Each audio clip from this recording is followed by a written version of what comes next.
I'm pretty sure every songwriter has been influenced by Dolly, but I actually did a few years ago write a song that had a lot to do with Dolly's influence. It was called Gypsy Queen, and it was actually about a lady who lived up in the woods that everybody was afraid of. Imagine that. She came on the scene at such a young age, and she was so good at what she did. There's not an artist or a songwriter who hasn't been touched by Dolly's storytelling and by her ability to take a melody in places that you may have otherwise not thought of.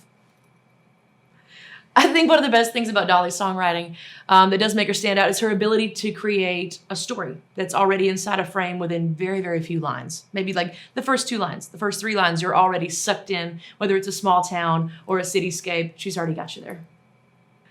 I can't remember how old I was when I heard These Old Bones, but the very first chorus is Dolly singing in this other voice as this other character. And that to me was really ear-opening. Like it piqued my interest right away. And so I wanted to follow the story immediately. The very first chorus is, these old bones I shake and rattle. And it's like she's got one eye closed. You can already picture, she hasn't even described this woman who lives in a shack in a rusty shed up on the mountain, whose hair is worn, or her dress is worn and faded. Her hair is gray and braided and wrapped around her head. And before she ever tells you any of that, Dolly changing her voice, and I'm assuming her posture, when she sang it in the studio, that sets you up to be inside that snow globe that is that song right away, and you're hooked. When I initially heard the song, I didn't know that it was about a real person in Dolly's life. It doesn't surprise me at all to find that out. And I was reading in the book and found out that that really was a real person. And now that makes it even more interesting to me. But as far as I knew when I was younger, that was a character that Dolly dreamed up, because there were a lot of people up in the mountains that were clairvoyant, that had the ability to have visions and everything. So I thought she had dreamt one of those up and made the song up. But it does make me really happy to know that that was a real person. The first verse is, she lived upon a mountain 11 miles or so from town with a one-eyed cat named Wink, a billy goat, and a blue tick hound. And honestly, I have wanted a one-eyed cat my entire life just so I could name it Wink. And the way the story unfolds, how this child was fascinated with this old lady, and how when she got there, the lady knew she was coming. I couldn't wait to find out how the story was going to end. And like Dolly does, she ties it up just perfectly. And it's actually kind of a strange story.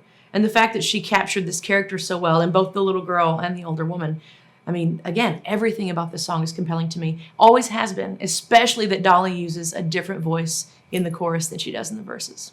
If I could ask any question, because not very many country songs start with the chorus at the front, certainly not anymore, but this one does. And so I would like to know, Dolly, did you write it with the chorus first, or did you start with the verses? Did you do a rough, did you outline it first? I have to know how that song happened. If I had to guess, I would say that Dolly sat down at her kitchen table and started at the top left-hand corner of the page, and the whole song came out just that way. Hey, Ashley, I did write the chorus first, because my mama's voice and those old mountain voices came to me. And when I started, I thought, well, I'm going to sing this in that old mountain voice. And I thought, well, some people may like it, they may not. But I was sitting in the floor, and I just heard my mama's voice and all those old voices, the old bones, the old lady that I kind of based the story on, you know, how those old mountain people, these old bones will tell you a story. Just like when I'd hear those women singing our old country church.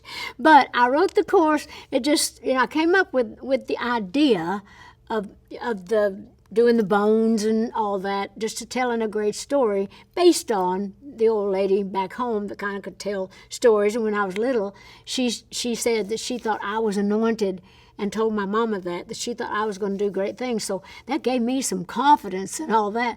But I sat in the floor and I wrote this song, and I'm glad you love that, because that is one of my favorite songs to sing. And of course, we did a movie of it with Kathleen Turner playing the Old Bones character.